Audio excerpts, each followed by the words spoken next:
Velkommen til boligprogrammet Buret. Programmet, hvor et helt almindeligt dyr får muligheden for næsten at bo som et rigtigt menneske. I dag skal vi indenfor hos marsvinet Gysse.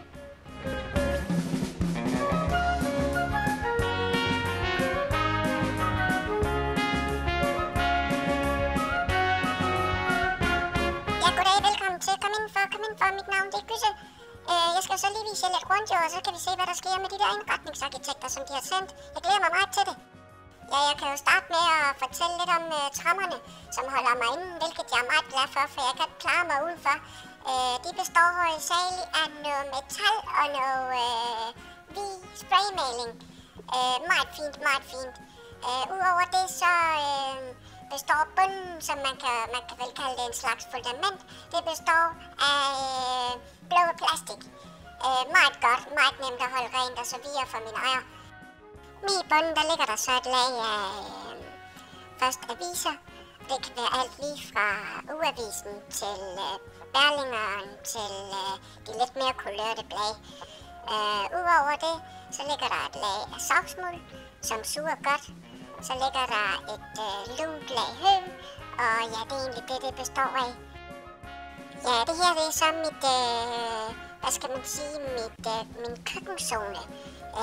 Og det er jo et af de steder her i buret, som jeg holder næsten allermest af. Det her, jeg opholder mig næsten allermest. Og det er jo så bestående af min vandflaske, som jeg ikke bruger så meget, men den er meget god at have jo. Det er jo livsnødvendigt med vand, og det skal jo til, selvom det ikke bliver til så meget. Udover det, så har jeg min spiseskål, bestående af noget gammel keramik, formodentlig fra 70'erne. Jeg er faktisk ikke helt klar over det. Blå, udmærket farve, god farve for øjnene. Ja, jeg kan jo så fortælle lidt om indholdet i den blå keramikskål. Det er jo noget af det, som jeg er meget glad for. Det er et mærke, der hedder Vitakraft Life Cycle Diet, og det er regulær.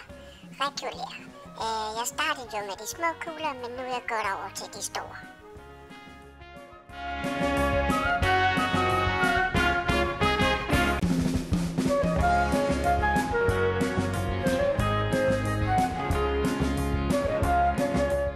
Velkommen ind i mit sovegemak. Det er herinde, jeg ligger og putter mig. Det er hovedsageligt en stor bunke hø, som jeg så hver eneste aften, når jeg går i seng, så former jeg den, og jeg pusser om den, og så dykker jeg ind i den. Rigtig godt, og så ligger jeg lunt og godt der og sover om natten. Ja, nu har Gysse vist os rundt i hans bur. Og mens han venter spændt på de to indretningsarkitekter, gennemgår vi lige de materialer, som de to dygtige indretningsarkitekter har udvalgt. De kommer her. Papkassepap, lim, postkort, metalbogstaver, gulerødder, saks, tapet, pels, tape, pung, glaskrystaller, retroskål, lysestage med lys. De to indretningsarkitekter flytter nu Gysse over i hans midlertidige bolig, hvor han skal bo indtil de er færdige med deres arbejde. Og så skal der indrettes.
tilbage i hans bur.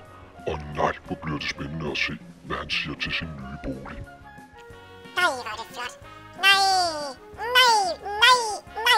jeg må sige, det er flot. Nej, hvor er det pænt. Ej, at se maskålen. Og se poolen og bordet. Nej, hvor er det flot. Og der er masser af grønt. Hvor kunne I vide det fra? Det er lige mig, det her. Det er lige mig. Ja, det er sgu lige mig. Nej, hvor er det flot.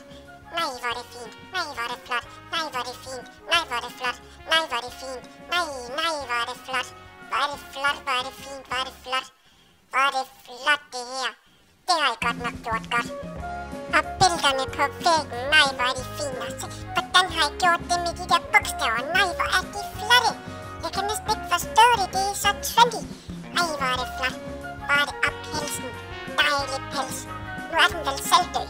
Nu er den der vel selvdød. Ej, hvor er det flot. Hvor er det fint. Hvor er det flot. Jeg bliver helt tosset. Jeg bliver helt tosset oven i mit hoved. Det er simpelthen så fint. Tusind tak. Tusind tak til Buret.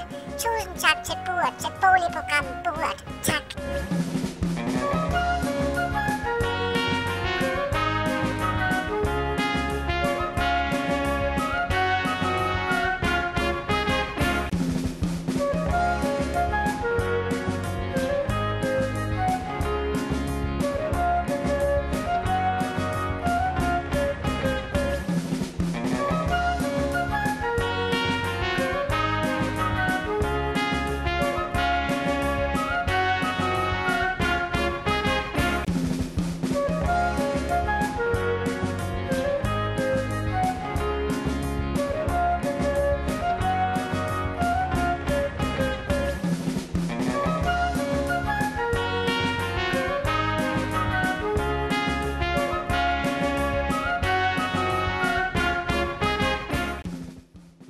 Jeg føler mig som et menneske.